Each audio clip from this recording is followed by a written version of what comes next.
Baik, bismillahirrahmanirrahim. Assalamualaikum warahmatullahi wabarakatuh.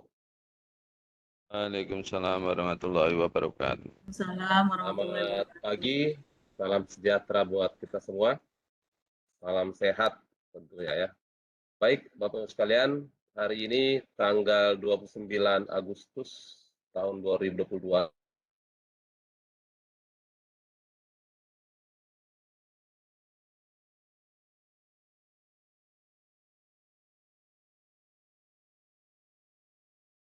yang sudah banyak terunggah adalah paket tracer activity-nya ya. Untuk yang activity baru berapa, tetapi yang jelas yang paling banyak nama muncul adalah FB ya, Pak Fajar Bakhrun.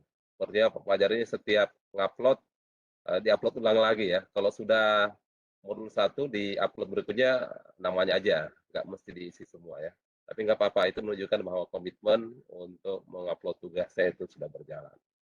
Yang kedua, saya juga cek per kemarin atau 2 hari yang lalu, tadi malam ya, juga saya cek untuk di LMS-nya yang sudah mengerjakan kuis, bahkan sudah ada yang final kuis, itu sudah beberapa, dan itu bisa berjalan sambil kita menuntaskan ya. Yang jelas kalau yang di LMS itu otomatis sudah saya aktifkan, tinggal Anda ujian, kalau tuntas bisa langsung unduh sertifikatnya. Nah untuk yang versi balai, 2 lab activity itu yang harus kita tuntaskan ya, lab activity dan paket tracer activity. Baik Bapak Ibu sekalian, gimana so far, ada kesulitan? Boleh disampaikan dulu sebelum kita lanjut ulasan materi, lalu kita bahas 4 lab activity yang ada. Silakan jika ada pertanyaan berkaitan dengan progres selama beberapa hari ini. Silakan.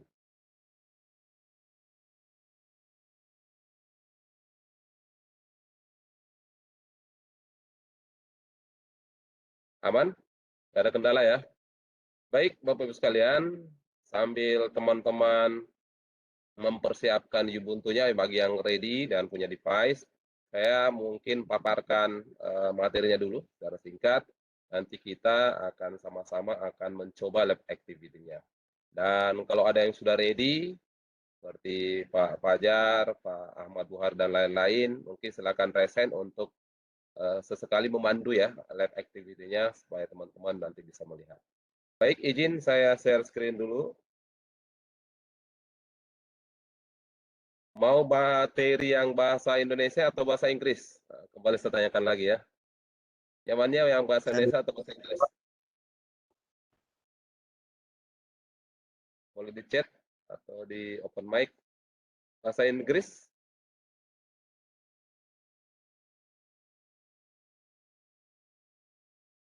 Pak Andri, nyamannya kita bahas slide bahasa Inggris atau bahasa Indonesia? Saya Indonesia tanya yang siapa? Indonesia aja ya, Pak Eko. Oke. Tapi nanti saya intip juga yang slide bahasa Inggrisnya ya. Dan ada yang saya review tadi pagi, ada yang nge-translate-nya menjadi paku keling. Aneh kan jadinya, nggak apa-apa, nanti lihat di slide-nya ya. Oke.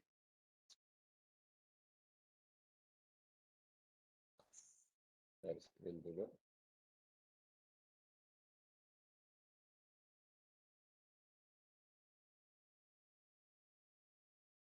Apakah sudah terlihat? Ya, Siapa? nanti ke tampilan ini dulu. Nah, the art of ensuring integrity. Jadi bahasa Indonesia diartikan seni memastikan integritas ya. Nah, ini akan kita bahas untuk hari ini. Baik, ada 5 hal, 5 section yang akan kita bahas bersama. Yang pertama kaitannya dengan jenis kontrol dan integritas data. Jadi type of the data integrity controls ya. Di mana kita akan sama-sama menjelaskan proses yang digunakan untuk memastikan integritas. Jadi explain proses used to ensure integrity. Lalu yang kedua, digital signature, tanda tangan digital ya, menjelaskan apa manfaat dari tanda tangan digital ini. Yang ketiga, certificate, kita akan bahas tujuan dari sertifikat digital. Dan yang terakhir adalah database integrity enforcement, penegakan integritas database. Ini kita akan sama-sama bahas perlunya penegakan integritas dari database. Nah, ini 5 hal yang akan kita bahas. Nanti akan ada 5 lab activity, mudah-mudahan bisa kita bahas bersama. Dan untuk chapter 5, alhamdulillah tidak ada pakai tracer activity ya, jadi bisa fokus ke lab activity-nya. Baik, kita masuk ke section pertama. Jenis kontrol integritas data, the type of the data integrity controls ya. Nah, yang pertama hashing algorithm. Algoritma hash yaitu kalau kita lihat secara narasi, hashing itu adalah tools atau alat yang memastikan integritas. Saya pakai pointer dulu. Pastikan integritas data dengan mengambil data biner atau pesan atau message dan menghasilkan representasi panjang yang tetap yang disebut sebagai nilai hash atau intisari dari pesan atau message digest ya kalau di bahasa Inggrisnya. Nah, fungsi dari hashing ini adalah bentuknya sebenarnya adalah fungsi matematik yang one way, satu arah yang secara relatif itu mudah untuk dihitung. Tetapi secara signifikan sulit untuk diputar balik atau dihitung balik ya. Nah, di sini ada analogi seperti menggiling biji kopi. Ini analogi yang baik mungkin untuk fungsi ini. Jadi polanya satu arah. Ketika sudah digiling, maka biji kopi itu sulit untuk menyatukannya kembali seperti potongan kecil untuk membangun kembali biji asli, seperti biji aslinya. Jadi itu fungsi hash-nya. Nah, itu analogi. Untuk fungsi hash ini adalah fungsi dari hash kriptografi yang memiliki properti sebagai berikut. Jadi hash itu adalah kriptografi yang memiliki fungsi seperti berikut ini ya. Inputnya bisa berapa saja, jadi bebas inputnya ya. Panjang inputnya bebas. Lalu kemudian outputnya memiliki panjang yang tetap. Jadi berapapun inputnya, maka hasil hashingnya itu digit panjangnya itu akan tetap. Nah, fungsi hash ini adalah fungsi yang satu arah dan tidak bisa dibalikkan ya. Jadi dia adalah one way and is not can be reversible ya. Kemudian dua input yang berbeda akan selalu menghasilkan nilai yang berbeda. Jadi ketika inputnya itu ada perbedaan karakter satu digit saja, maka output hash-nya itu pun akan memiliki nilai yang berbeda. Ini karakteristik atau fungsi daripada kriptografi hash ya. Baik, kita lanjut algoritma hash ya. Nah, ada dua algoritma hash yang umum digunakan, MD5 dan SHA. Ini mungkin masuk di kuis ya. Ini kalau diartikan pesan intisar 5. Saya pakai bahasa Inggrisnya message digest 5 ya, MD5 algorithm adalah algoritma hash yang dikembangkan oleh Ron Rivers. Ini kalau Anda unduh yang saya upload kemarin, ini disebut Ron Paku Keling ya, jadi aneh. Yang menghasilkan nilai hash 128 bit.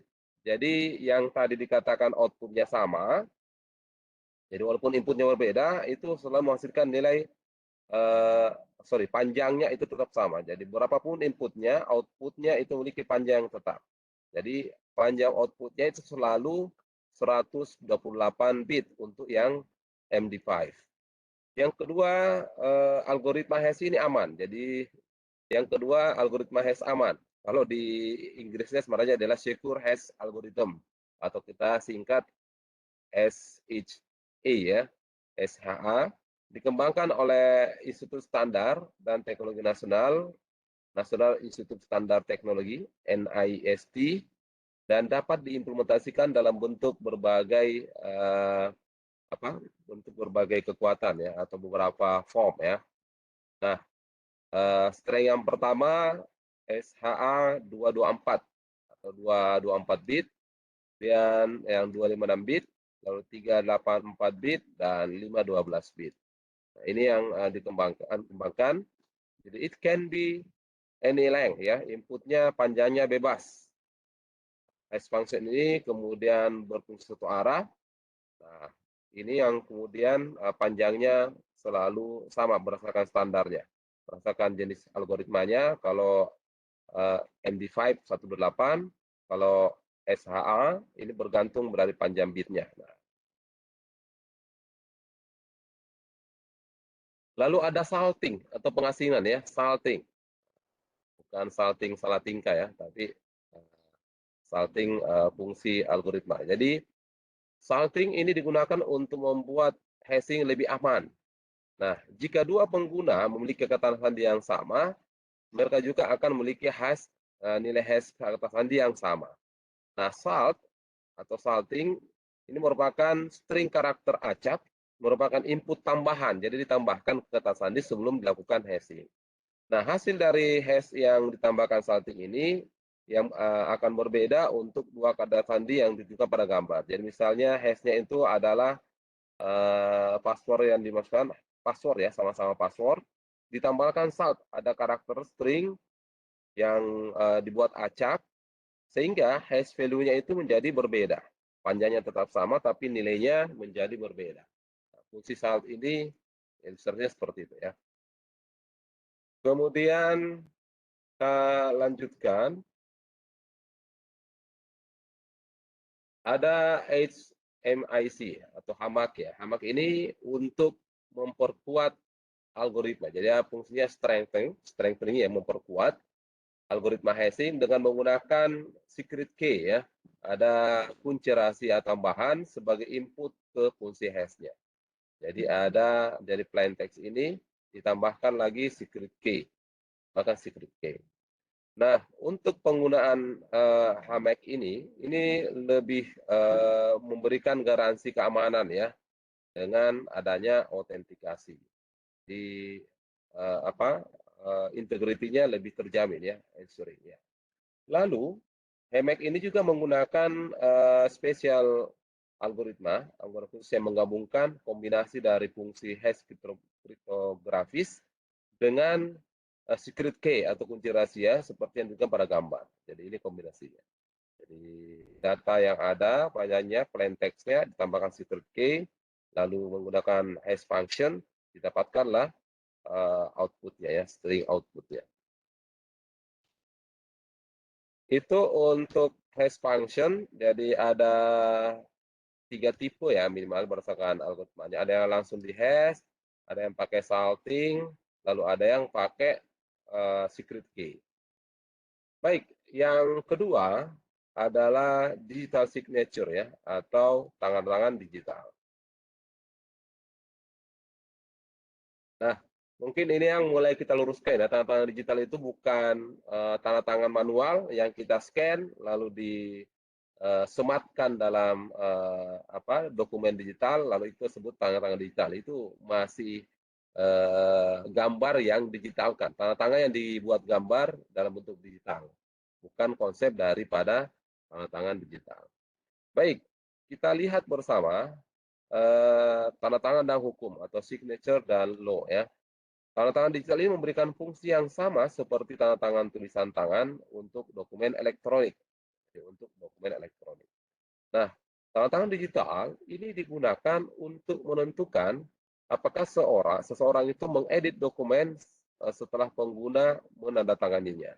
Nah, ini memastikan integritas dari digital dokumen itu apakah ada proses editing setelah tanda tangan itu digunakan. Nah, tanda tangan digital adalah metode matematik yang digunakan untuk memeriksa keaslian, dan integritas pesan ataupun dokumen digital ataupun perangkat lunak.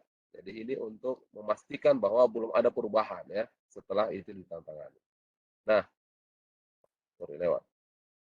di banyak negara, digital signature ini memiliki kepentingan hukum yang sama dengan dokumen yang ditandatangani secara manual. Jadi beberapa fungsi negara seperti itu. Jadi legal aspeknya adalah sama dengan dokumen biasa. Ya. Lalu digital signature ini juga menyediakan repudiation ya. Nah, ini contoh di signature ada signature is authentic. signature itu unalterable, belum diedit, signature itu not reusable, lalu signature itu tidak bisa cannot be repudiated ya. Kemudian kita lanjutkan untuk bagaimana cara kerjanya ya, bagaimana pengoperasian daripada digital signature ini. Nah, how the digital signature technology work? Yang pertama, menggunakan kriptografi asimetris atau asimetrik kriptografi. Ini adalah dasar dari digital signature. Jadi algoritma kunci publik atau public key algorithm seperti RSA ini menghasilkan dua kunci. Satu kunci pribadi dan yang lainnya adalah kunci publik. Satu public key, satu yang private key. Nah, kuncinya ini berhubungan secara matematis. Jadi private key dan public key ini memiliki keterhubungan secara matematis. Ini contoh Alice meng-create messages dan encrypt dengan menggunakan private key-nya. Alice sementara melakukan proses dari pesannya ini, dia create messages, lalu dibuatlah hasil dari private key-nya menghasilkan public key. Itu untuk digital signature. Lalu yang ketiga, kita akan bahas tentang sertifikat atau digital certificate ya.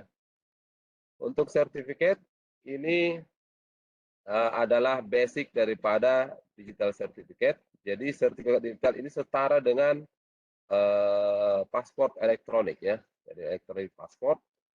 Kemudian sertifikat digital ini memberikan peluang atau potensi yang memungkinkan pengguna itu atau host atau organisasi untuk changing information ya, bertukar informasi dengan aman melalui internet. Nah, sertifikat digital ini akan melakukan autentikasi dan melakukan verifikasi bahwa pengguna yang mengirim pesan adalah yang mereka klaim. Jadi ini dengan digital certificate ini dilakukan autentikasi dan verifikasi. Lalu sertifikat digital juga memberikan kerahasiaan bagi penerima dengan cara mengeksekusi balasannya. Baik, silakan. Ada yang raise hand? Siapa tadi? Silakan. Boleh open mic. Pak Fajar atau Pak Fajri? Jadi, silakan. Mau bertanya atau komentar? Silakan. Atau kepencet? Pak Fajar, Pak Fajri. Ya. Suaranya tidak terdengar, mungkin mic-nya Pak Fajri.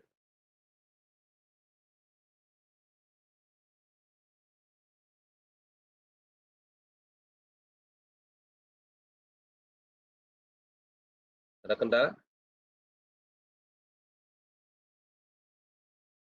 Oh, kepencet. Ah, siap, siap.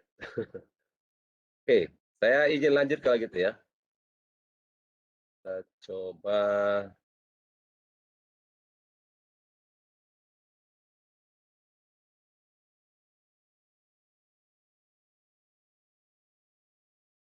Baik.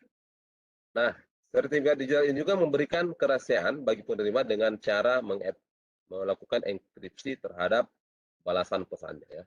Itu yang sekaitan dengan basic daripada digital signature. Kemudian, sertifikat ya.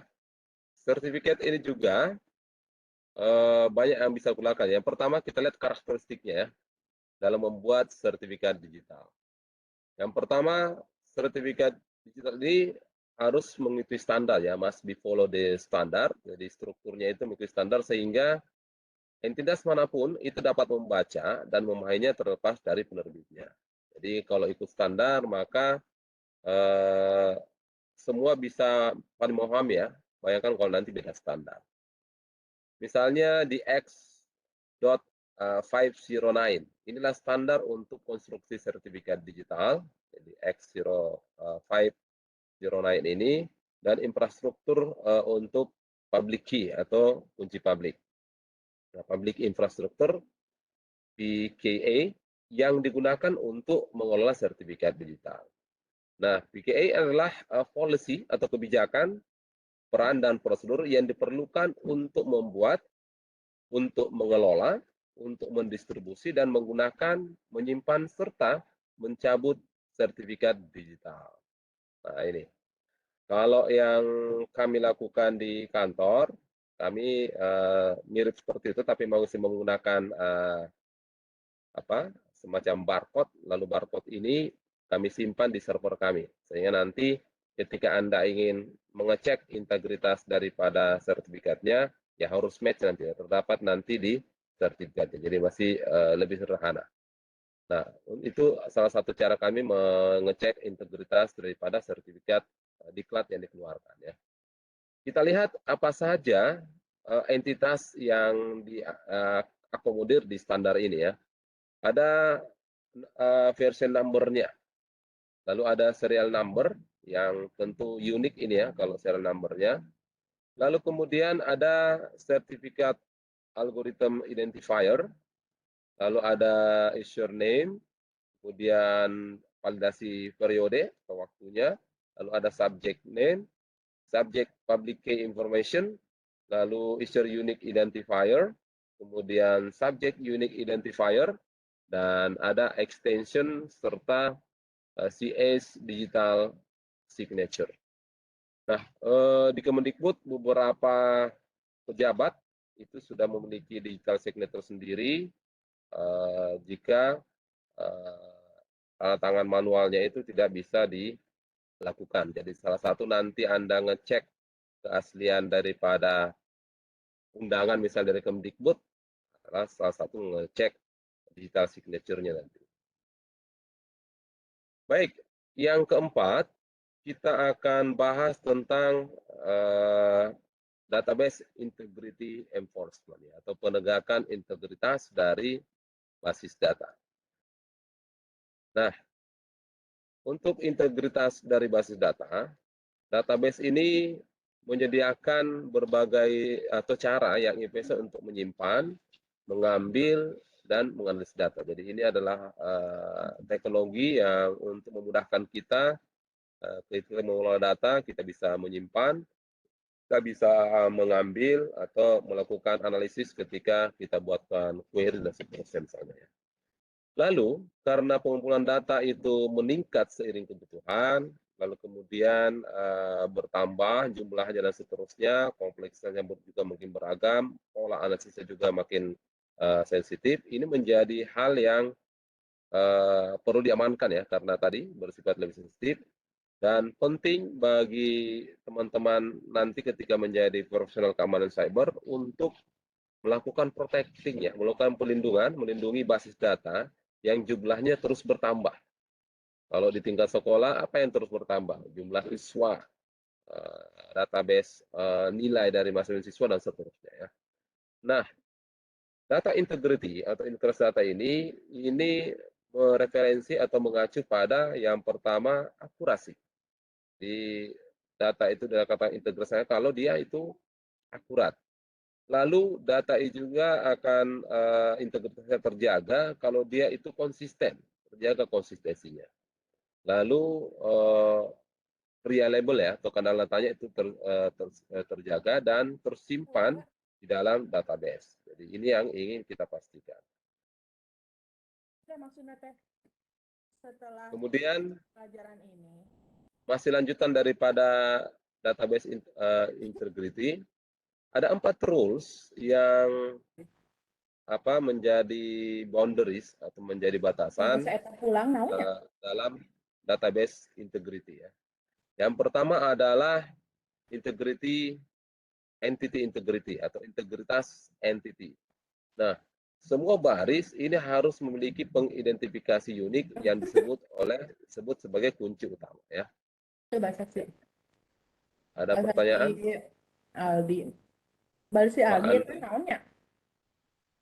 Oh, OSN, ya. Saya mau dulu, ya, Pak Andri Adrian. Baik, gimana tadi? Terpotong, ya. Nah, 4 rules ini sebagai batasan untuk integritas database. Yang pertama adalah entity integrity. Semua baris harus memiliki pengidentifikasi unik yang disebut kunci utama. Kita sebut primary key ya, kunci utama atau primary key. Lalu integritas domain.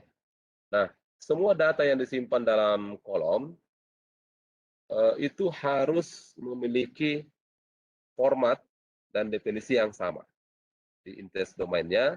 Lalu integritas referensial atau referential integrity, table relationship atau hubungan tabel ini harus tetap konsisten.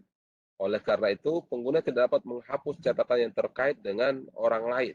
Jadi relasi ini antara public key dengan secondary key itu yang harus tetap konsisten. Yang berikut, yang keempat, integritas yang ditentukan pengguna adalah seperangkat rules atau aturan yang ditentukan pengguna yang tidak termasuk dalam salah satu kategori lainnya. Misalnya nih, pelanggan melakukan pemesanan baru, lalu pengguna pertama-tama meriksa untuk melihat apakah ini adalah pelanggan baru. Jika ya, maka pengguna menambahkan pada tabel customer. Nah, jika tidak, dia akan mengupdate nama customer yang sudah ada ya, seperti itu. Berikutnya adalah bagaimana validasi dari basis data ya, database validation. Nah, rules validation atau validation rules ini memeriksa bahwa data termasuk dalam parameter yang ditentukan oleh perancang database. Lalu kemudian validation rules atau validation ini membantu memastikan yang pertama kelengkapan, lalu membantu memastikan akurasi, membantu memastikan data konsistensi atau konsistensi datanya. Nah, kriteria yang digunakan dalam aturan validasi antara lain yang pertama adalah ukurannya. Memeriksa jumlah karakter dalam item data berdasarkan jumlah item karakter yang diizinkan. Lalu formatnya, memeriksa apakah data sesuai dengan format yang ditentukan. Misalnya kalau itu number dan seterusnya. Lalu konsistensi, memeriksa konsistensi kode dalam item data yang terkait. Lalu kemudian range atau rentangnya, memeriksa apakah data berada dalam nilai minimum dan maksimum. Jadi antaranya ya, misalnya 0 sampai 100, dia tetap konsisten ada di rentang ini, bergantung penetapan nilai minimum dan nilai maksimumnya. Lalu mengecek digit, cek digitnya untuk menyediakan perhitungan tambahan untuk menghasilkan digit cek untuk mendeteksi kesalahan. Di contoh ini multiply first digit of the ISBN by 10, the second digit by 9, so on by itu. Jadi first digit dikali 10, digit kedua dikali 9, sampai seterusnya sampai digit 2. Nah, ini cara mengeceknya ya. Cara mengeceknya. Untuk yang ISBN. Berikutnya adalah persyaratan integritas basis data. Ini ada beberapa persyaratan yang bisa kita lihat ya. Yang pertama, melakukan maintain, mempertahankan pengarsipan yang tepat. Ini penting dalam menjaga trust ya. Kemudian kegunaan data dalam database.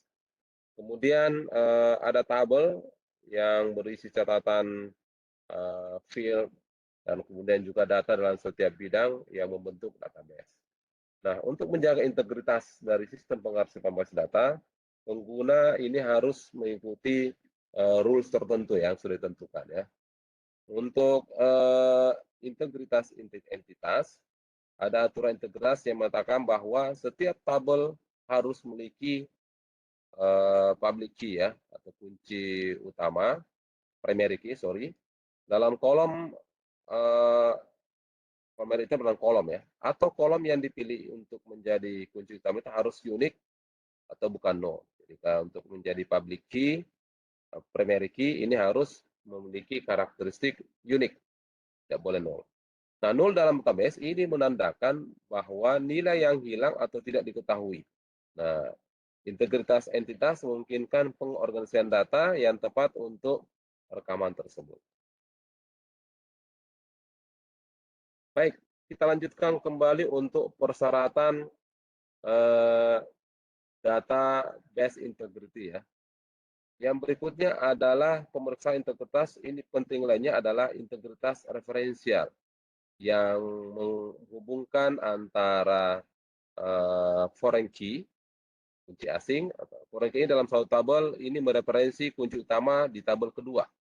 Jadi misalnya ini adalah foreign key di tabel kedua untuk customer.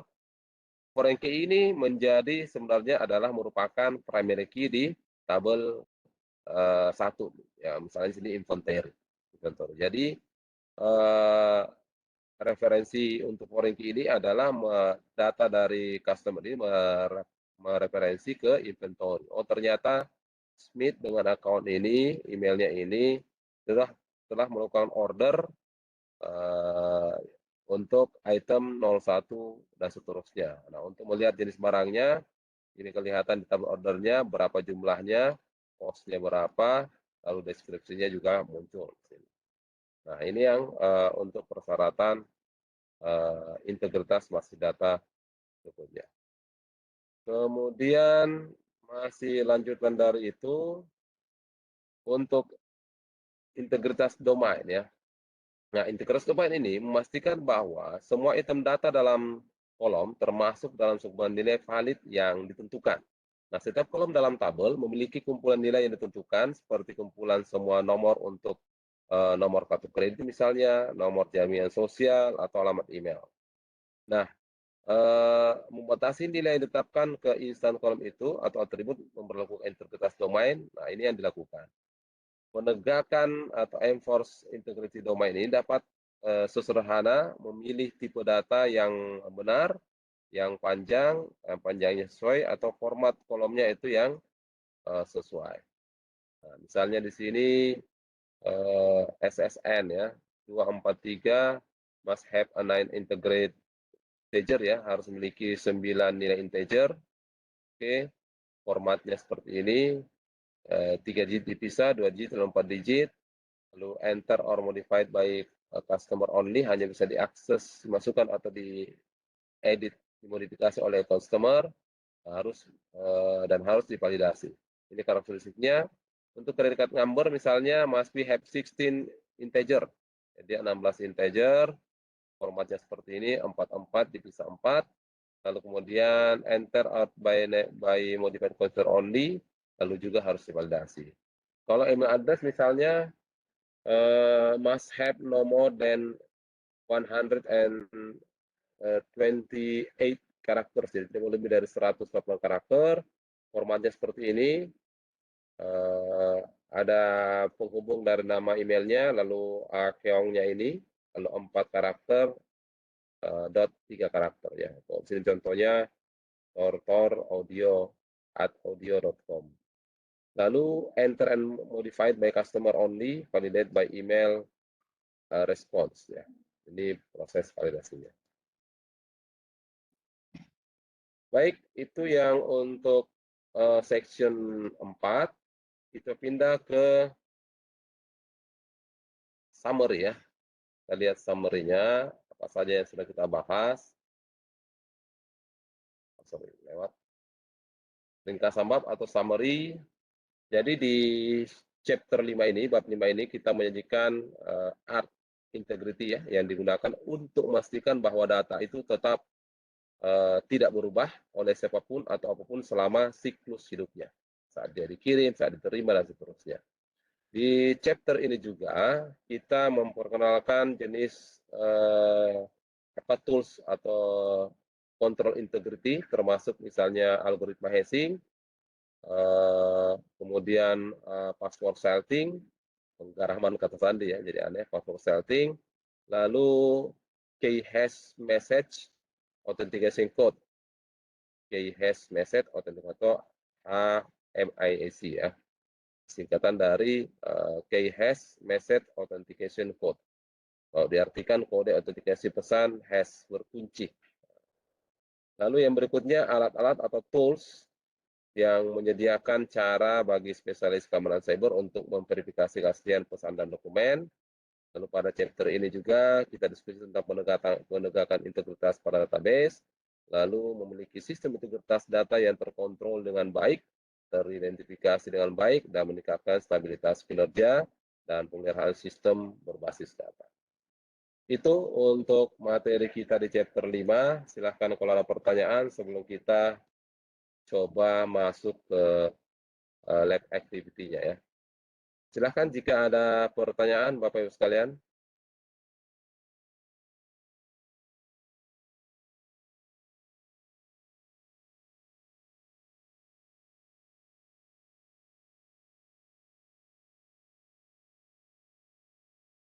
Baik, adakah yang ingin ditanyakan? Oh, presensi, oke. Jadi kita tanya admin kita ya. Belum hadir di ruangan ya.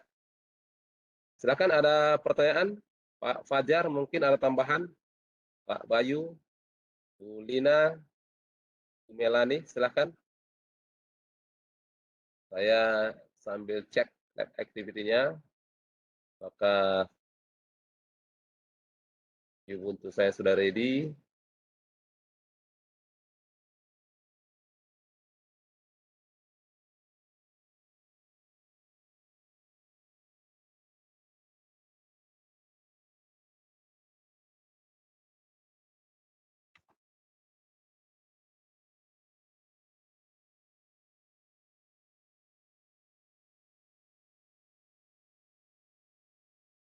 Oke.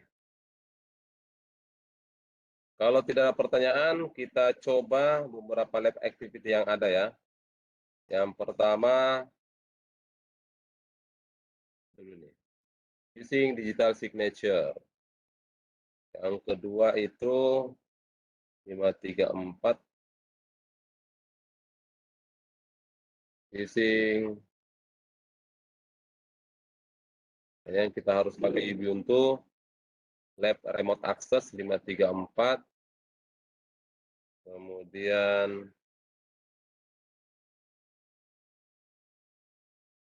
untuk 534 juga menggunakan comparing ya dengan kita pakai Wiresec, compare telnet and SSH traffic.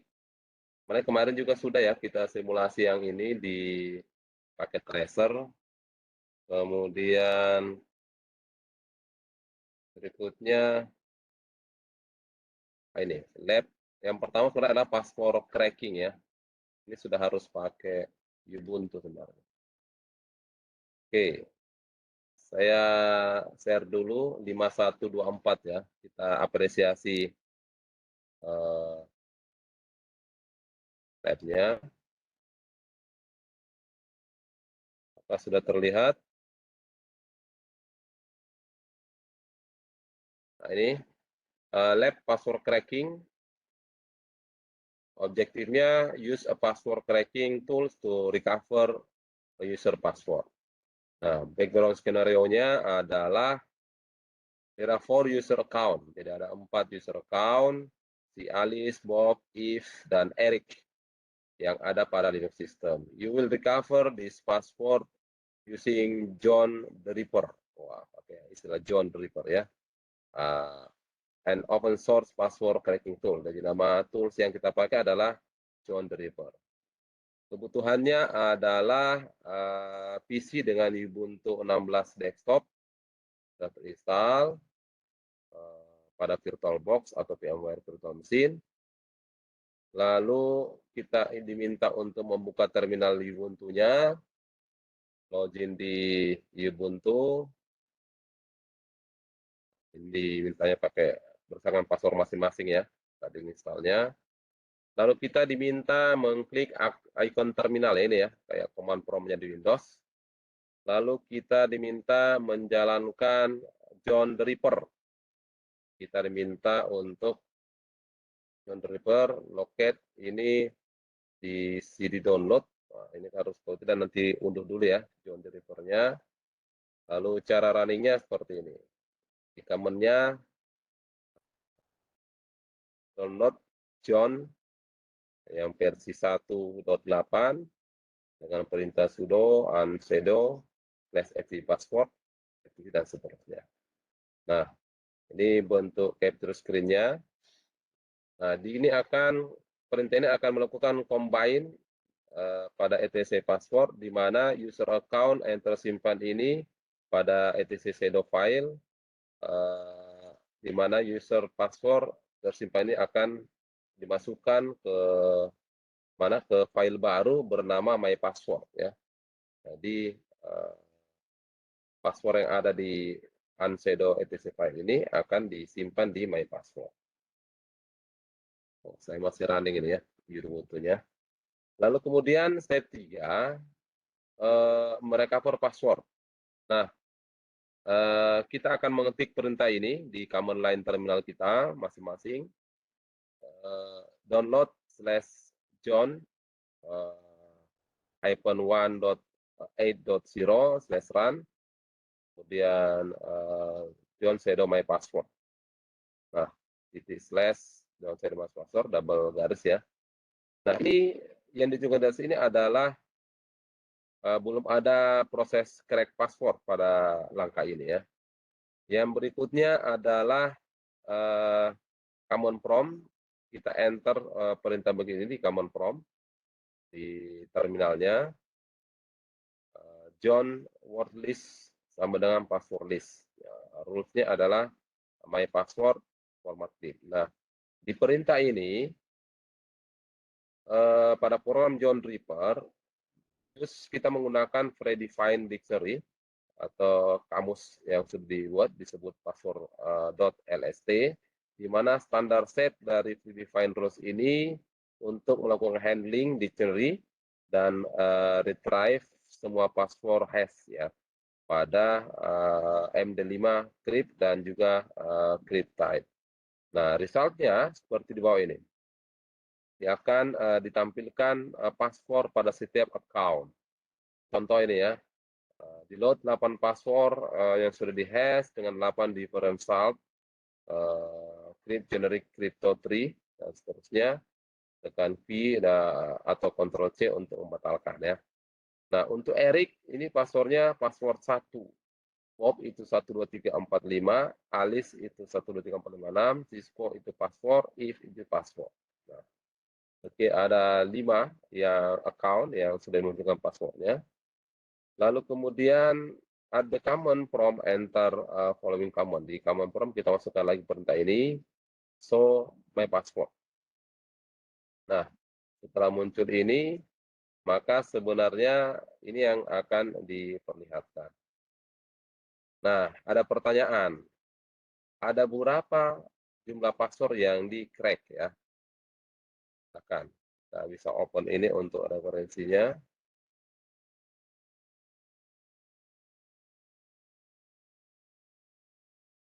Baik, ada pertanyaan atau ada yang sudah melakukan?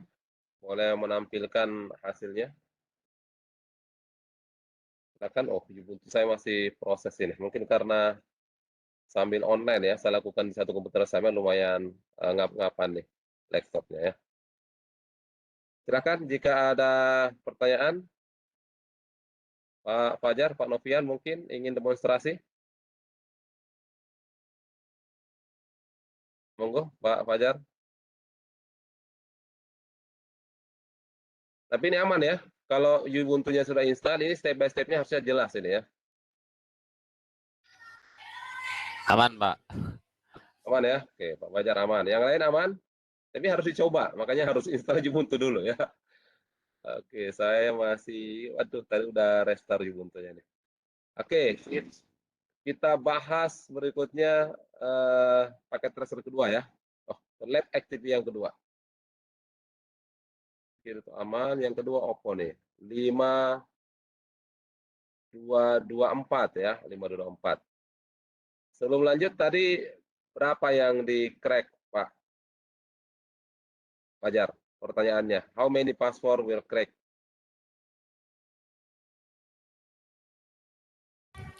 Belum nyoba sampai situ, Pak. Saya nyimak dulu. Ya. Tapi kan di capture-nya sudah kelihatan tuh. Di capture screen LK-nya. Harusnya 5 password hash yang di crack, 5 yang belum. 3 yang tersisa ya, kalau ngikuti langkah-langkahnya. Oke. Kita lanjut dulu ya. Kita lanjut intip untuk yang 5224. 24 apa ini? Menggunakan digital signature.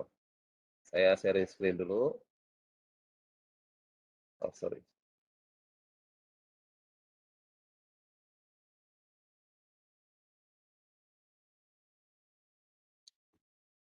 Ini Ubuntu saya nge-freeze ya, karena memorinya mungkin terpakai ketika menggunakan Webex ya. Baik. Yang kedua, 5224 lab using digital signature. Jadi objektifnya tujuannya ini kita diharapkan memahami konsep di balik digital signature atau tangan digital. Ada 2 part. Yang pertama demonstrate penggunaan daripada digital signature, kita demonstrasikan itu. Yang kedua mendemonstrasikan bagaimana proses verifikasi dari digital signature. Nah, skenario atau background-nya, digital signature adalah teknik matematika digunakan untuk memvalidasi autentikasi dan integrity ya dari suatu pesan digital. Nah, digital signature ini sebanding dengan atau sama dengan handwrite signature ya, atau digital tanda tangan biasa ya. Digital signature ini akan secara aktual bisa lebih aman ya. Nah, kegunaannya dari digital signature ini adalah untuk mencegah pengubahan dari impression ya. Jadi kalau misalnya dokumen, kalau kita tanda tangan, oh kita kenal ini dokumen saya. Kalau tanda tangannya berbeda, ini bukan tanda tangan saya loh. Nah, mungkin seperti itu secara analoginya ya. Di digital signature pun seperti itu. Ketika ada proses hashing yang berbeda dari itu, berarti itu adalah sudah dilakukan pengubahan nantinya. Nah, pada beberapa negara, in many countries, including United States, digital signature ini memiliki tingkat legalnya sama dengan tanda tangan tradisional, jadi sama digital signature dengan signature tradisional untuk menandatangani dokumen.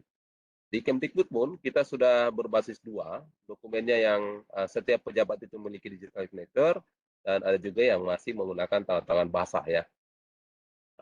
Nggak tahu nih di Dupak Guru apakah sudah diedukasi pemeriksa Dupaknya untuk digital signature ya, harusnya sudah. Nah, di United States Government sudah dipublish electronic version terkait dengan budget, law, dan beberapa hal ya yang menggunakan digital signature. Itu yang menarik. Nah, kebutuhannya kita butuh PC atau mobile device dengan internet access ya. Part 1, menggunakan digital signature. Pada part ini kita akan menggunakan website untuk memverifikasi dokumen signature antara Alice dan Bob ya.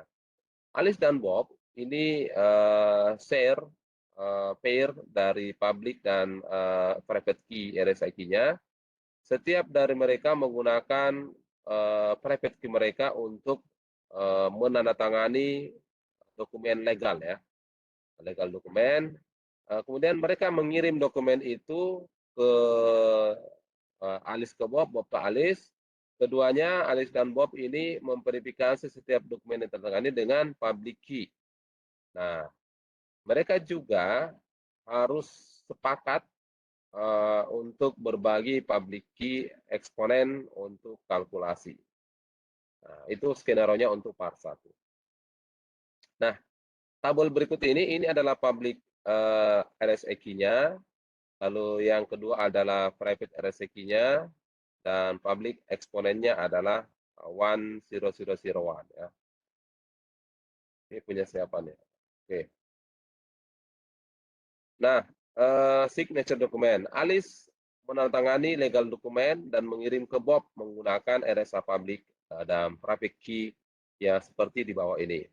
Nah, pada tabel ditunjukkan di atas, ini tabel yang digunakan oleh Alice ya. Lalu Bob kemudian akan Bob will have to verify Alice digital. Jadi Bob nanti akan melakukan verifikasi digital signature dari Alice. Kemudian kalau yakin maka dia akan percaya bahwa dokumen elektronik ini adalah otentik atau asli ya. Di si Alice dengan menggunakan RSA Private Key digital mengirim ada dokumennya ditandatangani oleh si Alice, lalu menghasilkan elektronik dokumen ditambah dengan digital signature dikirim ke Bob. Nah, tahap berikutnya di step 2 di part 1 ini verify digital signature. Bob akan menerima dokumen dengan digital signature seperti di bawah ini. Jadi ini ada digital signature-nya dari tanda tangan dari Alice ya. Alice digital signature. Ini ada link, click here to use online RSA tool to verify the authentic Alice digital signature. Coba kita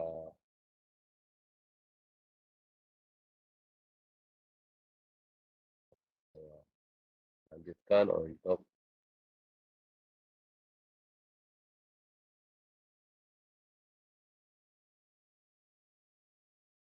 nah ini adalah encryptor atau decryptor key generator cracker. Ada destination at the bottom, public key modulusnya ini oke. Public eksponennya tadi sepakat 1001 ya seperti di tabel di atas. Lalu private eksponen hexadesimalnya ini dan teksnya adalah ini. Nah,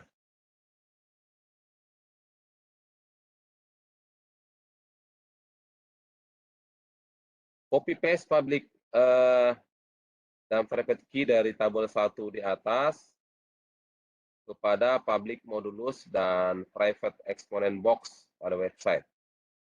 Kita akan copy paste.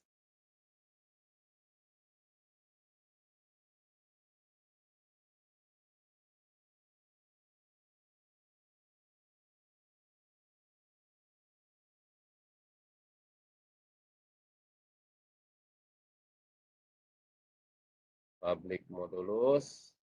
Oops. Manual ya, jangan sampai ada lebih digit.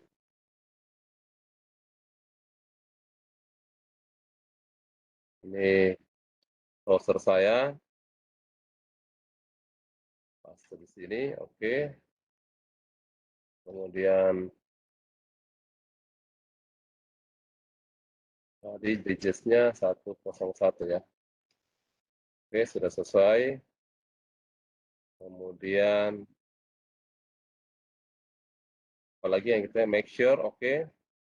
Modulus dan private eksponennya. Private eksponennya belum. Jangan sampai ada karakter lebih ya, disesuaikan dengan panjang karakternya. Copy.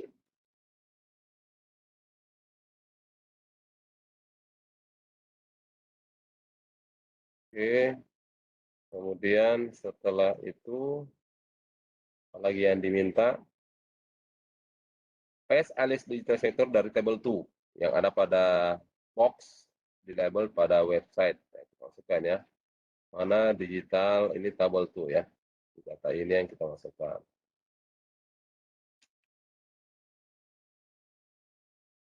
Nah, ini teksnya di websitenya. Nah, seperti ini. Berarti sudah mirip seperti ini ya tampilan ini. Nah, sudah seperti ini tampilannya. Nah, setelah itu, now Bob can verify digital signature by clicking verify button near the bottom center on the website. Ya. Whose signature identified. Ini verify ya. Verify Alice ya. Inilah tanda tangan Alice. Jadi seperti itu untuk verifikasi bahwa oh saya yakin ini benar dokumen yang ditandatangani oleh Alice ya. Itu untuk step 2. Step 3 generate response signature. Nah, Bob receive and verify Alice electronic document and digital signature. Now Bob create an electronic document and generate his own digital signature using the private RSA key in the table 1. Jadi kita pakai yang public key-nya. Note bahwa Bob's name is in all capital letter ya. Jadi Bob's name-nya adalah pakai huruf besar semua nantinya. Nah, ini adalah digital signature dari Bob. Bob send the electronic document and digital signature to Alice ya. Nah, verify digital signature. Copy paste the public and private key from table 1 into modulus public modulus and private exponent box website seperti contoh di bawah ya. Nah, kita lanjutkan yang tadi. Ini berarti yang public key-nya masih tetap ya, public-nya ini. Private key-nya yang kita ambil dari punya Bob tadi ya. Ini digital signature-nya dari Bob. Nah, ini ya. Oh, itu teksnya. Private key-nya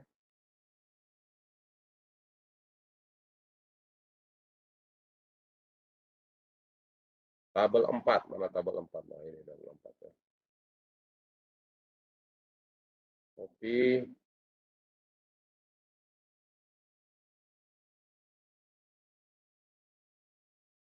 Kemudian tekan private exponent. Oke.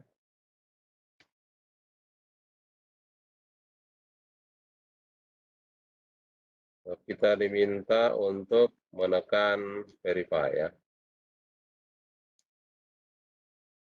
Bob. Nah, benar ya. Ini si Bob. Nah, nanti Alice juga harus mengecek seperti itu ketika menerima kiriman. Itu part 1. Digital signature ya, jawabannya ini Bob ya. Part 2, create your own digital signature. Now that you see how digital signature work, Anda sudah paham ya bagaimana cara bekerjanya digital signature, you can create your own digital signature. Kita akan membuat ya digital signature. Generate a new pair of RSA key. Go to the website tool and generate new set of RSA public and private key. Delete the content of the box label public modulus private and text. Just use your mouse and highlight. Kita hapus ya, make sure publiknya tetap ini.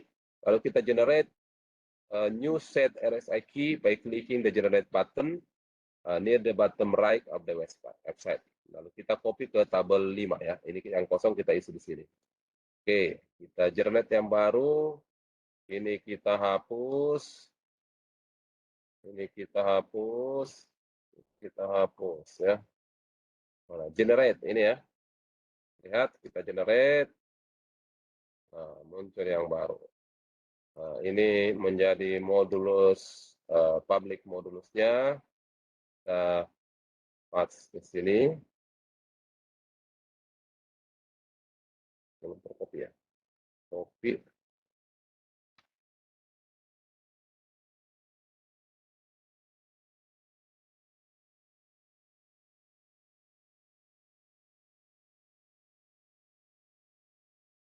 Oh, sorry, ini tidak disebut copy. Oh, belum enable editing ya. Saya enable editing dulu. Sorry, share ulang.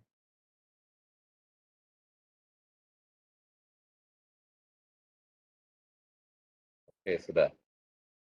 Share screen 2. Saya pakai 2 layar ya. Oke. Balik ke tadi ya. Tabel 5. Tabel 5. Nah, ini. Ini saya paste di sini. Jadi seperti ini ya. Oke, kemudian private key-nya ambil dari sini ya.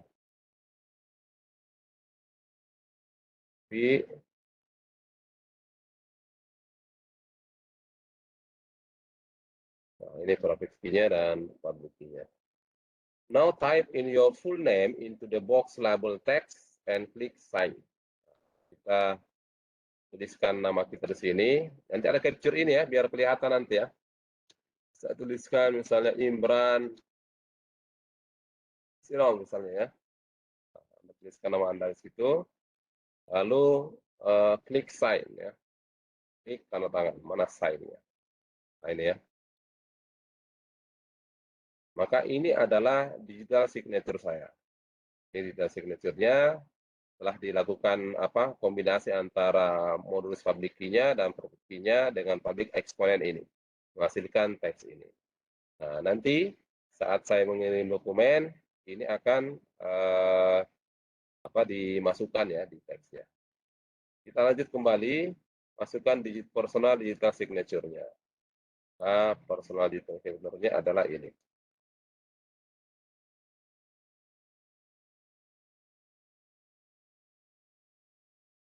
Oke, itu Anda lakukan nanti ya. Untuk yakinnya, Anda boleh capture ini ya, proses tadi sebelum di klik sign, munculkan nama Anda, biar nanti kita yakin. Ya, harusnya nanti berbeda ya. Boleh tambahkan capture screen di sini untuk yang ini ya. Itu lalu exchange and verify digital signature. Now you can use this digital signature. Nanti bisa di kelompoknya ya, kalau membuktikan part 3-nya ini. Step 1, extend your public key and private key in the table 5 pada your lab partner. Jadi di kelompoknya ya, nanti bertukar yang tadi ini. Yang ditukarkan adalah public key dan private key-nya. Lalu kemudian record your lab partner public key and private key, rekam atau minta dikirimkan public key dan private key dari RSA key dari teman kelompok Anda. Rekor keduanya lalu masukkan di tabel di bawah ini. Jadi berpasangan ya. Masukkan. Misalnya Pak siapa tadi?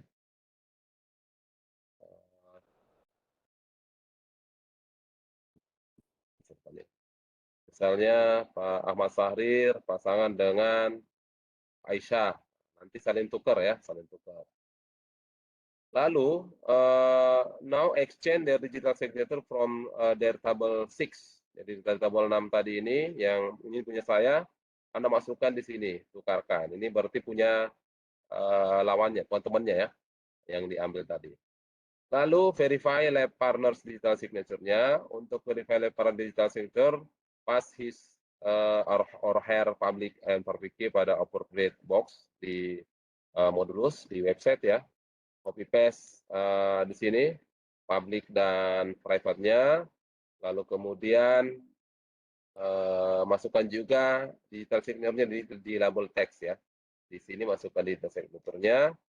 Lalu kemudian verify his or her digital signature by clicking a button label verify. Setelah itu klik verify. Itu untuk chapter lab 52 berapa nih? 5.2.4 ya. Silakan, adakah pertanyaan Bapak Ibu sekalian untuk lab kedua ini? Pak Ahmad Sahrir aman? Pak Fajar aman ya? Oke, berarti yang diupload Pak Fajar tadi belum terjawab ya, yang sebelumnya ya. Berapa yang di-crack? Ini nanti ditentukan. Nanti tentukan pasangannya ya. Misalnya Pak Fajar pasangan dengan Pak Ibnu, berarti di list nanti atau di-upload dua-dua filenya. Karena di form yang saya buat itu tidak dibatasi jumlah filenya ya. Oke. Masih ingat kan nama pasangannya?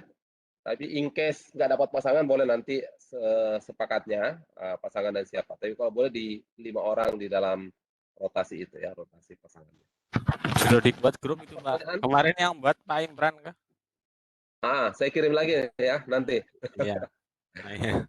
Ini gimana nih? Masih jalan nggak diskusi kelompoknya? Jalan, Pak. Jalan, oh siap. Ya. Di tempat saya belum jalan Pak ini Pak. Padahal sudah Yang belum saya jalan gimana nih? Ayo. semangatin. Dan saya sudah selesai Pak untuk lab yang pertama. Memang nggak kekejar juga sih mau edit videonya ini. Rupanya ngompresnya cukup besar Pak punya saya Pak. Bisa tembus 1,5 giga itu. Oh, kompres ya, oke. Kalau gitu gimana? Buat yang minimalis, capture screen-nya minimalis apa tuh? Yang dipakai Pak Marhum itu minimal. Kalau saya sih pakai ini agak berat. Kalau saya biasanya selain dari WebEx, biasanya saya capture pakai OBS. Agak berat ya OBS ya. Oke, ada pertanyaan? Ini aman ya untuk disimulasi ya? Jadi harus pasangan nih untuk yang part 3-nya karena harus bertukar ya. Harus bertukar. Kalau yang pertama kan ada contoh ya, si Bob dan si Alice sudah ada public key-nya. Lalu part 2-nya kita buat digital signature kita sendiri. Lalu part 3-nya kita bertukar dengan pasangan. Bolehkah kita lanjut ke lab berikutnya? Siap, Pak. Siap. Oke, 534 ini yang mana dulu nih? Harus kita remote dulu ya, baru kita pakai wiresec. Walaupun sebenarnya sudah kemarin ini di paket tracer ya. Kita lihat dulu yang ini. Tapi ini Ubuntu saya lagi nge-freeze ini. Siapa yang ready untuk bantu simulasi nih? Saya restart dulu ya sambil nunggu Ubuntu-nya. Tapi kalau saya terus pakai Webex katanya kayak sepertinya terambil alokasinya. Saya tadi set 8 GB RAM-nya. RAM laptop mulai gede sih ini 32 GB. Oke, kita review aja dulu ya untuk step by step-nya.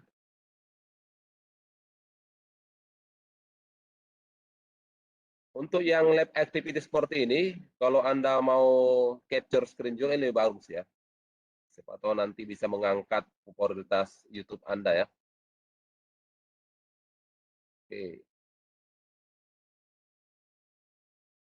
Ada pesan, message, ada yang ngirim pesan ya? Chat, belum ada. Tim absensi, bentar ya, saya minta ke teman-teman. Ini teman-teman di kantor lagi pada sibuk. Saya ini online dari rumah karena siang ini ada kegiatan di hotel. Nah, saya minta dulu ke Bu Erli.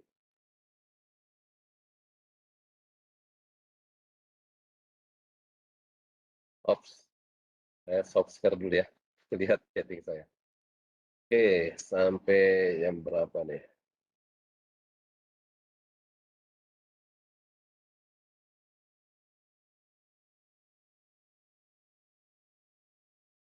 Tuh. Ini Bu Melani sudah dikonfirmasi sama panitia nggak bisa ikut ya. Oke, tutup. Baik, saya minta daftar hadir dulu.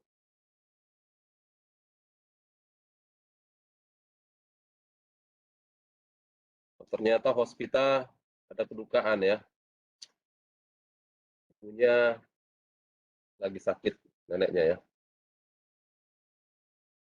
Baik, saya minta daftar hadir ke Feby dulu. Ke Feby.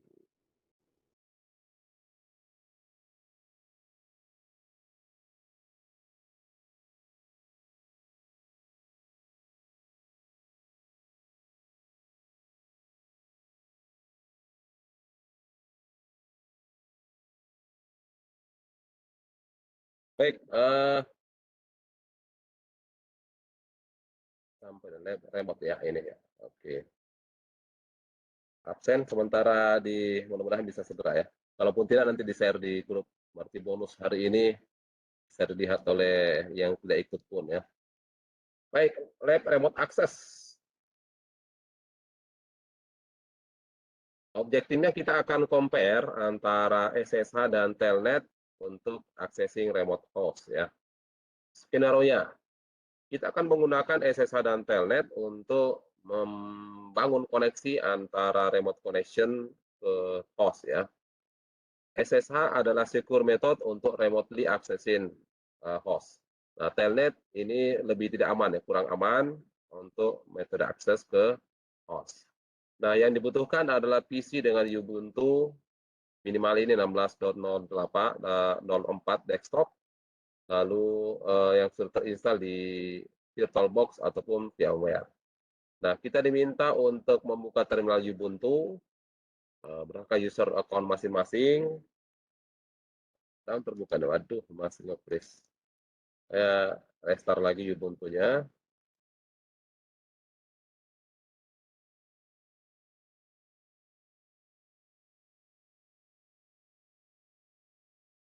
Power off.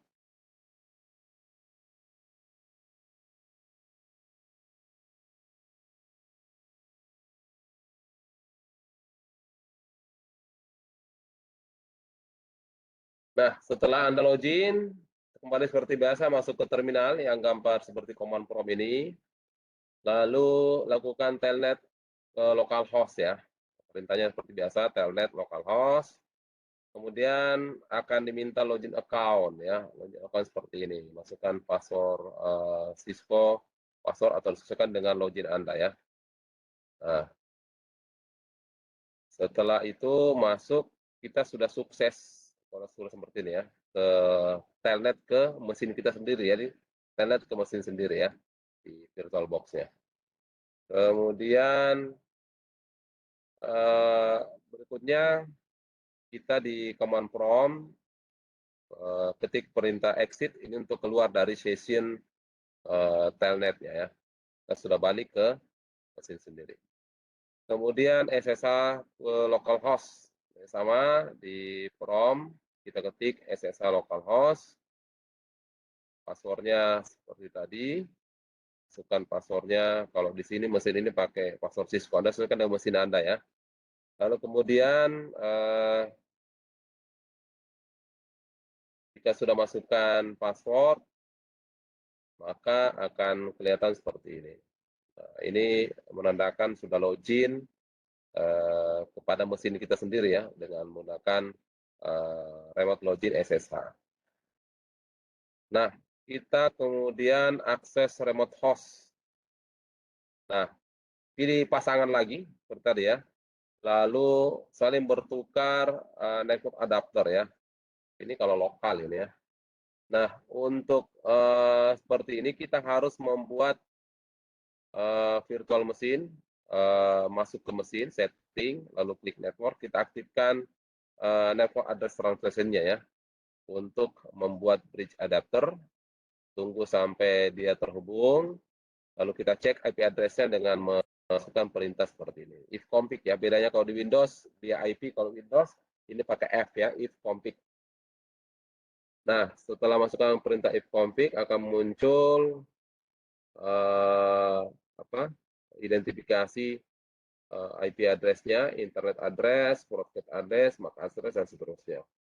Link lokalnya. Nah, jika kita tidak menerima IP address baru, maka klik ini, icon disconnect, lalu konekkan ulang ya, kalau belum dapat IP. Lalu ulangi perintah SSH dan telnet tadi, masukkan kalau tadi localhost, ini kita masukkan IP partner kita, jadi IP-nya ya. Jadi nanti bertukar IP, misalnya Pak Bahrun dengan siapa, Pak Fajar Bahrun dengan Pak partnernya, bertukar IP address-nya dulu. Nah, kalau sudah nanti capture apakah berhasil remote atau tidak ya. Itu untuk yang bagian satu untuk menggunakan 5 remote access ya. Lalu yang kedua ini masih telnet SSH tapi menggunakan wiresec. Jadi tujuannya wiresec untuk mengcapture traffic dari web browser, lalu mengcapture telnet traffic dan mengcapture SSH traffic. Nah, skenario-nya wiresec ini adalah analyzer untuk protokol jaringan yang akan memberikan kita untuk bisa melihat apa yang terjadi pada jaringan kita secara lebih terperinci ya. Jadi kayak mikroskopnya, dia bisa lebih detail melihat pada level yang lebih kecil, lebih spesifik ya.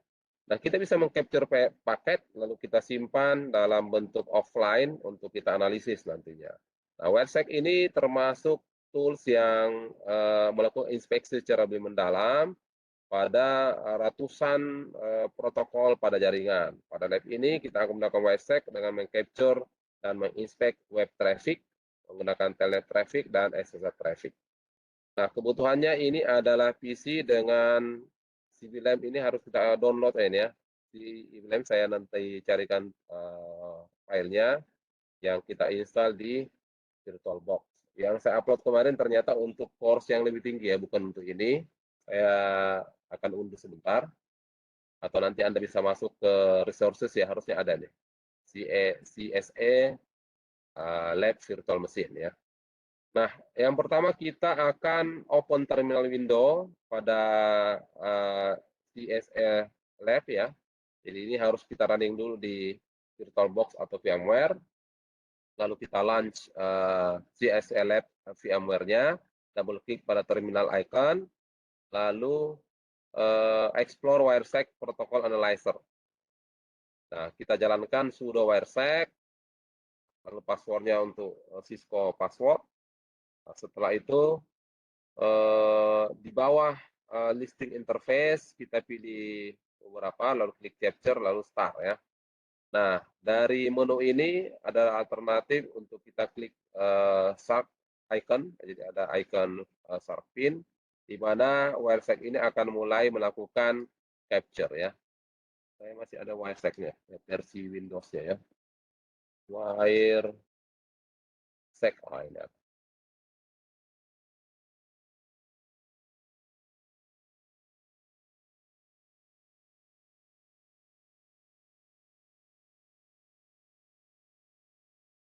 Nah, mirip-mirip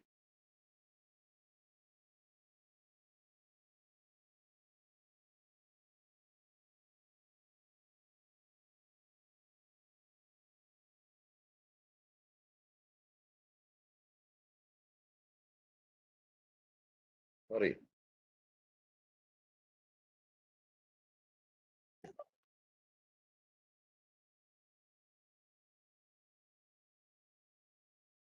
Banding local interface, ini karena lagi running ya. Nah, jika kita sudah memiliki Firefox Open terbuka, terpengaruh.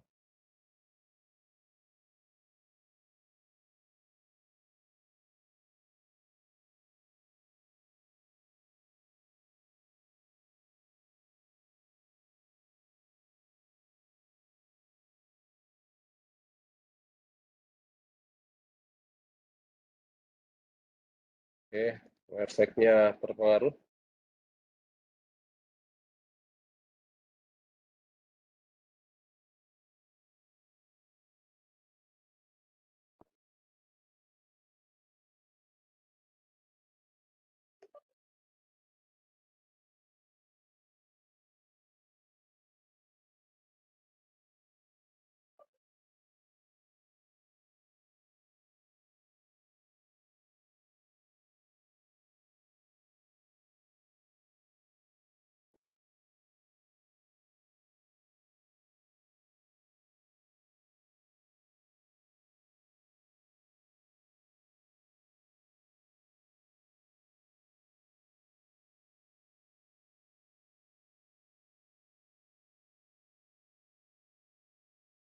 Oke, saya matiin dulu ya, WireSec-nya nggak bisa running. Baik. Nah, kita sudah memiliki Firefox yang open atau mungkin Google Chrome, kita bisa melihat traffic yang tercapture pada WireSec interface. Nah, jika tidak terbuka, silakan dibuka di PC ini. Lalu di WireSec kita akan melihat capture TCP traffic pada bagian atas ketiga di jendela ya.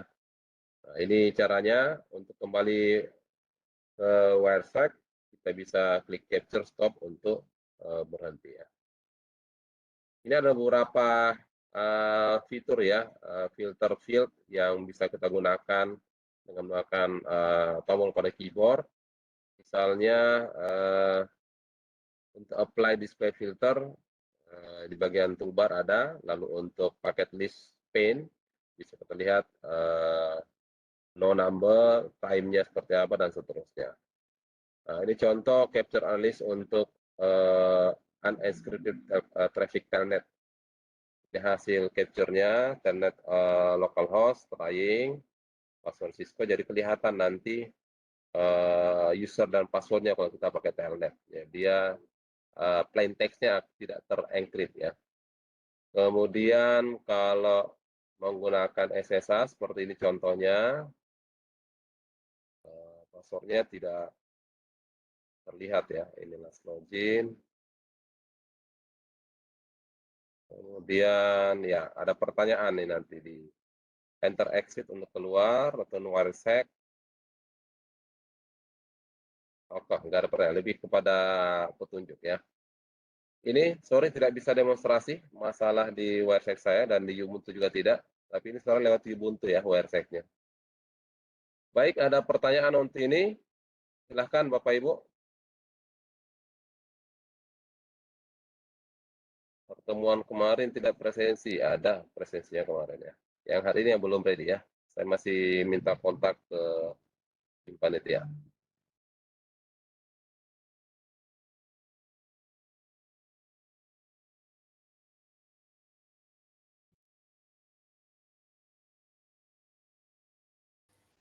Untuk formulirnya ada batasan maksimal kirimnya enggak Pak Imran? Kemarin saya batasi berapa file ya? Lupa, 5 sampai 10 lah.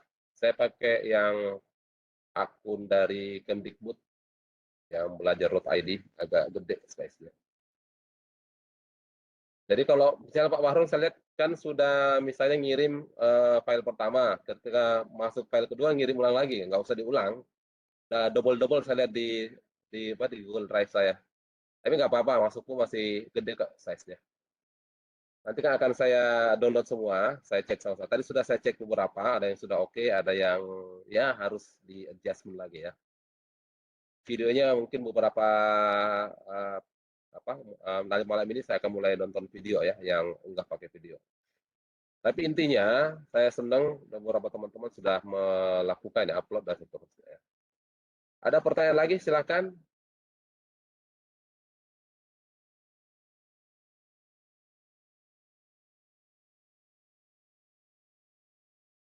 Ya, tadi mumpung ada orangnya, ada Bu siapa tadi di sini saya sebutkan. Ternyata ingin di-invite untuk di kelas CCNA, tapi sudah ada kegiatan ya. Nanti japri ke saya yang karena ada kekurangan peserta yang kira-kira ingin ikut pelatihan CCNA, tapi ini on the spot ya, di Makassar, di kantor nantinya. Kalau nanti terpilih, siap-siap alokasi waktu 3 pekan. Di jadwal itu tanggal 5 sampai ya, dengan magang industrinya ya. Course-nya itu ITN, CCNA, ITN, Introduction to Laptop. Nanti boleh japri saya yang serius ya. Akan saya teruskan ke panitia. Oke, ada pertanyaan?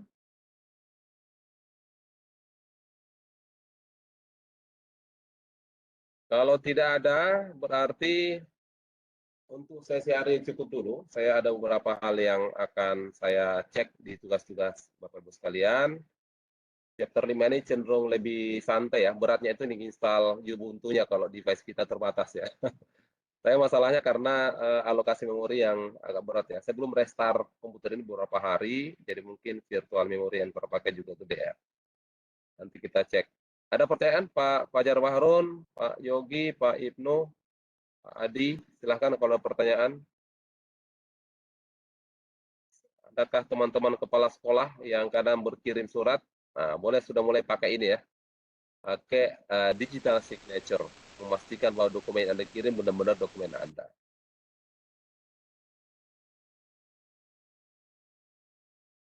Baik, kalau tidak ada, izin saya cek ada materi baru bertanya ini. Ternyata yang jadi host ini ada kendala, tidak segera membackup ke temannya ya.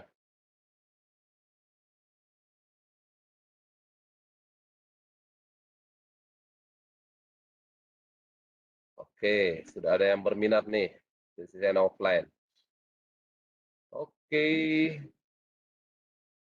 nanti dikirim saja datanya, saya akan kirim ke panitia ya. Ada format data yang akan saya berikan, yang serius, itu berarti yang japri ke saya. Saya kirim formatnya Anda isi, lalu saya teruskan ke panitia, biar panitia yang menseleksi ya. Baik, kalau tidak ada pertanyaan lagi, berarti kita sudah menuntaskan 5 modul untuk tatap mukanya ya. Tatap mayanya berarti masih ada 3 pertemuan, hari Rabu tanggal 31, hari Jumat tanggal 2, dan tanggal 5 hari Senin. Senin itu kita combining dengan penutupan ya. Tapi tugas-tugas tetap saya tunggu nantinya. Biasanya 3 sampai 5 hari pasca penutupan itu masih bisa loading tugas nantinya. Seperti itu mungkin. Terakhir, kesempatan, adakah pertanyaan atau pernyataan? Silahkan. Pak, mau nanya Pak, boleh Pak? Monggo, siapa nih?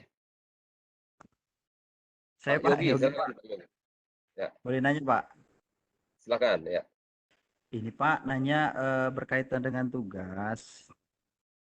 Tugas itu kan yang tracer kan memang harus kita videokan ya Pak ya. Ya kalau bisa divideokan, kalau memang. Tapi saya usahakan videokan sih, biar enak juga bisa dikoreksi. Nah, filenya itu kemarin dikirim ke Ke form. link kemarin juga nggak Pak? File jadinya. Ya, link form. Ya. Jadi file jadinya, kalau YouTube Anda upload di YouTube, tinggal link YouTube-nya dimasukkan di file, bisa file teks, bisa di Word, bebas, ada linknya yang tersematkan di situ, di file tersebut. Bukan, file tracernya kan ada bisa kita simpan Pak. Jadi gitu. Ah, Kalau file Word kan memang harus kita kerjakan. File tracernya gimana Pak? Nggak perlu apa gimana Pak? kalau ada videonya nggak usah file tracernya, kan sudah Oh, ada di file video kan. tracernya. Oh, Tapi yang kalau penting. di-upload juga boleh. Boleh. Kalau Oh, yang saya tidak terlalu ngejar file paket tracernya, itu kan bisa saja udah jadi ya, tapi kalau di-upload silahkan. oh, Kalau oke. jadi dua ya, misalnya Anda video, berarti link videonya di YouTube. Kalau Ah, upload video, kalau singkat sih bisa di-upload juga, tapi sayang, kasihan berat ya. Yang kedua, kalau capture, berarti file hasil capture-nya per step by step yang sudah ada. Saya step 1, capture-nya apa, dan seterusnya. Monggo yang mana yang nyamannya. Kalau oh, ngupload file tracernya, saya tidak lihat historinya ya, nggak lihat historinya. Tapi boleh juga diupload barengan. Karena seingat saya 5 sampai 10 file per form itu bisa Anda upload dan tidak dibatasi ngupload berapa kali ya untuk user yang sama. Monggo, ada lagi? oh iya, satu lagi Pak, untuk yang student lab source-nya itu hanya kita kerjakan saja kemudian dikirim Pak ya. Ya, Yang kayak lab kalau tadi. yang sifatnya step by step, boleh langkah dulu juga tadi, boleh di capture tahapannya, boleh juga dijawab pertanyaannya, atau yang kreatif, kalau memang masih menutup waktunya, ya direkam juga tahap-tahapannya. Mana yang Anda Oh, nyaman? oh, oke oke oke. Terima kasih nih Pak ya. Akhirnya memastikan karena saya udah mencoba satu-satu semua sih Pak. Ada yang sudah saya ini lagi proses ngompres ini Pak. Belum beres ini Pak. Udah ada Oke, siap. 2 lab itu yang sudah saya kerjakan, belum emang saya kirim juga. Ya. Terima Kalau kasih ya Pak. lolos tantangan ini, kita akan naikkan level diklatnya ke DevNet. Nah, polanya gitu juga nih, akan setiap naik activity direkam pakai screen recorder. Oke, ada lagi? Kalau tidak ada, Pak Heri on cam nih. Boleh kita on cam semua sebagai tanda mata untuk pertemuan hari ini. Saya akan kirim ke grup ya. Bantu capture juga. Bu Puspita nih, kita puntung komentarnya Bu Puspita nih. Pak Heri, Pak Ali, oke. Ini pada sibuk apa semua di sekolah nih? Ada kegiatan apa? Asesmen atau apa? Kalau saya lagi Saya goblok, uji Pak. ABLD. Saya lagi uji Pak. COE, Pak. Oke. Yang jelas SMK pada sibuk nih semua. Apalagi yang SMK PK ya. Iya, Pak. Apalagi SMK PK. Saya capture ulang ya. 1. Bentar, ada pop-up chat ya. Menghalang. 1, 2, 3. Bentar, ada yang chat lagi ya. Saya nyalakan dulu jendela chatnya.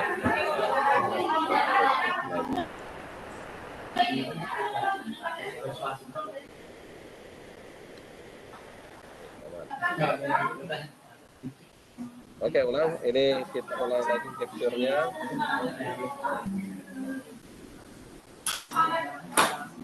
1, 1,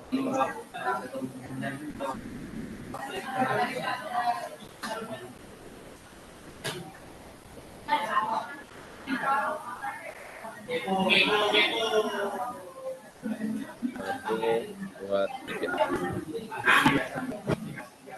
Oke, saya sudah capture. Kirim ke mana nih? Ya.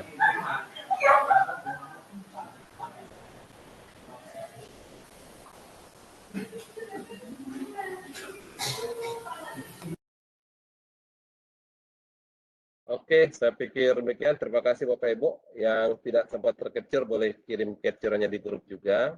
Dan link untuk hari ini akan saya kirimkan ke grup ya. Ke grup. Ada link absennya ya Pak? Absen nanti Bu Febi karena hari ini ada kendala yang bertugas dan terlambat update informasi. Oke, saya izin stop record.